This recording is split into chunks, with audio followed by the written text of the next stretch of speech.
ABP Ganga, खबर आपकी, जुबान आपकी।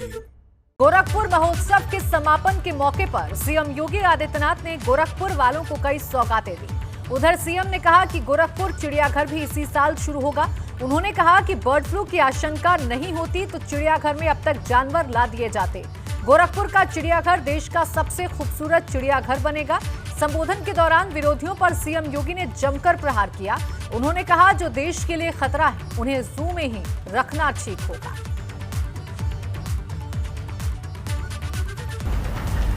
ये सभी कार्यक्रम हमारे 2021 में प्रारंभ होने जा रहे हैं और गोरखपुर का मनोरंजन और ज्ञानवर्धन के लिए गोरखपुर का जू भी 2021 में ही प्रारंभ हो जाएगा।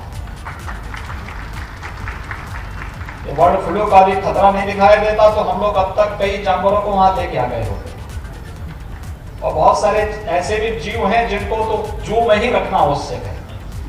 तो देश की सुरक्षा के लिए खतरा बन रहे हैं, हमको जू में रखना ही आवश्यक होगा और वह भी एक नई तैयारी हम लोग करने जा रहे हैं। गोरखपुर का जू प्रदेश का सबसे खूबसूरत जू में से एक बनने जा रहा है। देखिए, मुख्यमंत्री योगी आदित्यनाथ गोरखपुर महोत्सव का समापन करने के लिए पहुंचे और इस दौरान उन्होंने गोरखपुर को कई सौगातें दी हैं। हालांकि इस दौरान सीएम योगी आदित्यनाथ अपने ही अंदाज में विरोधियों पर निशाना साधते हुए भी नजर आए। जू का जिक्र करते हुए उन्होंने कहा कि जो देशद्रोही हैं उन्हें जू में ही रखना ठीक होगा। बहरहाल दो तस्वीरें आपके सामने हैं। पहली तस्वीर जब कलाकारों को सम्मानित किया मुख्यमंत्री ने और दूसरी तस्वीर जब गोरखनाथ मंदिर में मुख्यमंत्री ने रुद्राभिषेक किया। तो आज गोरखपुर महोत्सव के समापन कार्यक्रम में मुख्यमंत्री योगी आदित्यनाथ मौजूद रहे। उन्होंने शिरकत की और इस दौरान न सिर्फ कलाकारों को सम्मानित किया बल्कि कई सौगातें भी गोरखपुर वालों को आज मुख्यमंत्री की तरफ से दी गई हैं। उत्तर प्रदेश विधान परिषद की 12 सीटों के लिए होने वाले चुनाव को लेकर समाजवादी पार्टी ने आज अपने प्रत्याशियों के नामों का ऐलान कर दिया है। समाजवादी पार्टी की एक सीट जीतनी तय है, लेकिन पार्टी ने दो नेताओं को प्रत्याशी बनाया है, जिनमें पहला नाम पूर्व मंत्री अहमद हसन का है, जबकि दूसरा नाम अखिलेश यादव के करीबी राजेंद्र चौधरी का है। एक सीट पर जीत के बाद सपा के पास इतने विधायकों की संख्या नहीं है कि वो अपने दूसरे प्रत्याशी को जिता पाए, क्योंकि सपा के कुल 49 विधायक हैं, जबकि एक सीट के लिए 31 वोट की जरूरत होगी। लेकिन सपा के पास एक सीट जीतने के बाद सिर्फ 16 विधायक बचेंगे, क्योंकि बागी नितिन अग्रवाल अब भाजपा के साथ हैं, जबकि शिवपाल यादव अलग पार्टी बना चुके हैं। ऐसे में सपा को दूसरी सीट जीतने के लिए सिर्फ क्रॉस वोटिंग का ही सहारा है। लेकिन अगर ओम प्रकाश राजभर के 4 विधायक और बसपा के 5 बागी विधायक भी क्रॉस वोटिंग करते हैं तो ये आंकड़ा सिर्फ 25 तक ही पहुंचेगा।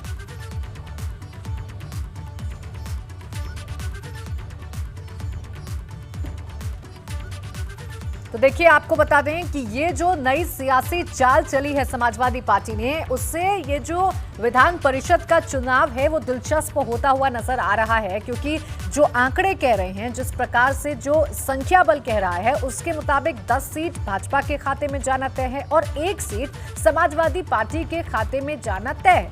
लेकिन इसके बावजूद समाजवादी पार्टी ने 2 कैंडिडेट उतारे हैं। अब देखने वाली बात ये होगी कि दूसरी सीट के लिए किस तरीके से सियासी पैंतरा समाजवादी पार्टी अपनाती है। देखिए, ये समाजवादी पार्टी का सत्ताधारी दल के खिलाफ जंग का ऐलान है। ये बहुत महत्वपूर्ण है, क्योंकि विधायक वल्नरेबल हैं। पार्टियों में इधर से उधर जाने की स्थितियां बनी हैं। जैसे अभी आपने देखा कि पिछले चुनाव में बसपा के विधायकों ने प्रस्तावक जो विधायक थे उन्होंने ही कहा कि भाई हम तो प्रस्ताव में हमारी सिग्नेचर फर्जी है। तो फिर उसमें तरह तरह के टेक्निकल जो वो थे निकाले गए। अगर इनके 2 प्रत्याशी आ चुके हैं, अब 2 आने का मतलब है कि सारा समीकरण बिगड़ गया। अब बीजेपी को निश्चित तौर पे अपने 11 प्रत्याशी उतारने पड़ेंगे या फिर बसपा 1 प्रत्याशी उतारे। तो ये स्थिति बता रही है कि चुनाव में मतदान होगा और मतदान में सबसे ज़्यादा महत्वपूर्ण जो द्वितीय तृतीय वरीयता के मत हैं वो हो जाएंगे।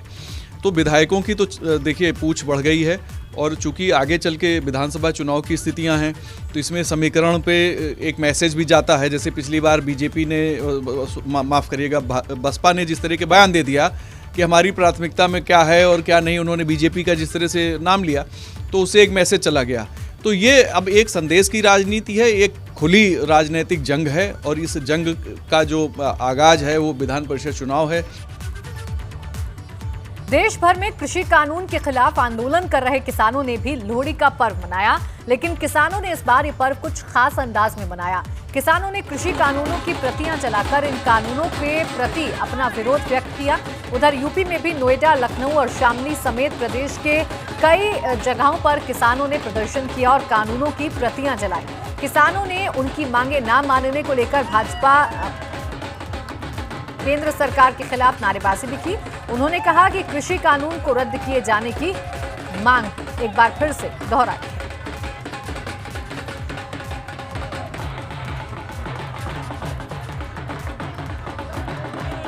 देखिए, 3 तस्वीरें हम आपको दिखा रहे हैं उत्तर प्रदेश से आई। ये 3 तस्वीरें आपके सामने हैं। नोएडा, लखनऊ, शामली में आज किस तरीके से लोहड़ी का ये पर्व मनाया गया है और किसानों ने कैसे अपनी नाराजगी एक बार फिर से जाहिर की है, वो आप तस्वीरों में देख सकते हैं।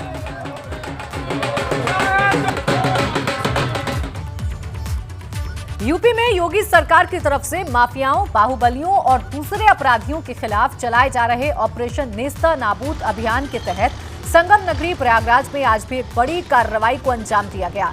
प्रयागराज में आज माफिया घोषित किए गए पूर्व बाहुबली सांसद अतीक अहमद के चचेरे भाई और उसके गैंग के सक्रिय सदस्य राशिद उर्फ नीलू के 2 मंजिला आलीशान मकान को सरकारी बुलडोजरों के जरिए जमींदोज कर दिया गया। ऑपरेशन माफिया के तहत प्रयागराज में ध्वस्तीकरण किए 45वीं कार्रवाई है।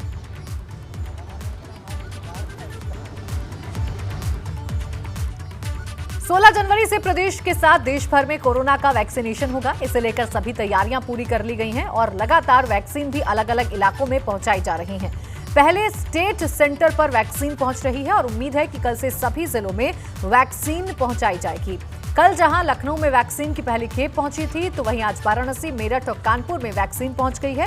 वैक्सीन की सुरक्षा को लेकर भी कड़े इंतजाम किए गए हैं। साथ ही वैक्सीन के कोल्ड स्टोरेज को लेकर भी पर्याप्त इंतजाम का दावा किया जा रहा है।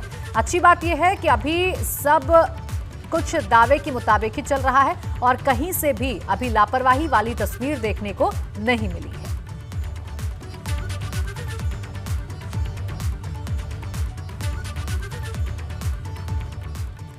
किस जिले में कितनी वैक्सीन जाएगी ये तय हो चुका है और क्या प्लान है वैक्सीनेशन का, इसको लेकर हमारे संवाददाता शैलेश अरोड़ा ने DG family welfare Rakesh Dubey से बात की। कोविड वैक्सीन को स्टेट स्टोर से जिलों में भेजने की तैयारी कर ली गई है। हमारे साथ में इस समय DG family welfare doctor Rakesh Dubey ji मौजूद हैं। हम सीधे उनसे बात करेंगे। सर, किस तरह के निर्देश दिए गए? वैक्सीन आ गई थी जैसे, उसके बाद अब जिलों में जो भेजने के निर्देश हैं, क्या कहा गया?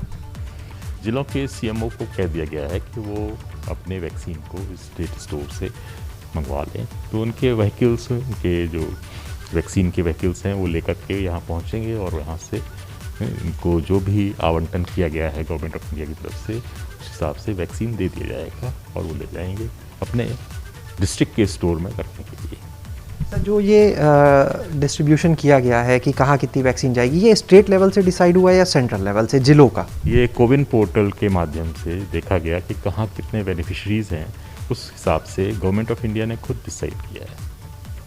उसी हिसाब से आज वैक्सीन जाएगी। सर, जानना चाहेंगे जो कोल्ड चेन आप लोगों ने मेंटेन की है, जैसे बात करें आज स्टेट सेंटर से जब ये वैक्सीन रवाना होगी तो किस तरह से पूरी कोल्ड चेन चलेगी?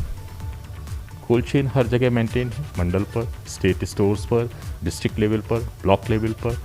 तो ब्लॉक लेवल तक वैक्सीन को हम पहुंचा देंगे कल तक और उसके बाद वहां से वैक्सीन कैरियर के माध्यम से सेशन साइट पर जाएगा उसी दिन मॉर्निंग में, जिस दिन की सेशन ऑर्गेनाइज किया जाएगा। सर, सेम डे जाना है तो वहाँ पर किस तरह के डायरेक्शंस दिए गए हैं? सिक्योरिटी के पॉइंट से क्या कहा गया है? किन बातों का विशेष ध्यान देना है? हर कोल्ड चेन पॉइंट पर, हर वैक्सीन के मूवमेंट पर सिक्योरिटी की व्यवस्था के लिए होम डिपार्टमेंट से कहा गया है और उन्होंने बखूबी इसको अंजाम दिया है। सर, क्या अभी और कोई खेप आने के लिए इंटीमेशन मिला है सेंट्रल से फिलहाल आजकल में? सर, क्या और कोई खेप आने के लिए कोई इंटीमेशन अभी सेंट्रल से मिला है आप लोग को आजकल में कि और खेप आएगी? एक अयोध्या के लिए आना था मगर अभी तय नहीं है वो किस समय आएगा। और हमारा जो 20,000 की डोज बची हुई थी वो भी आज ही किसी समय आनी है। अयोध्या में सर क्या कुछ अभी बताया गया कितना भेजेंगे या बाद में बताया जाएगा? अयोध्या को इंटीमेट कर दिया गया है कि कितना आ रहा है।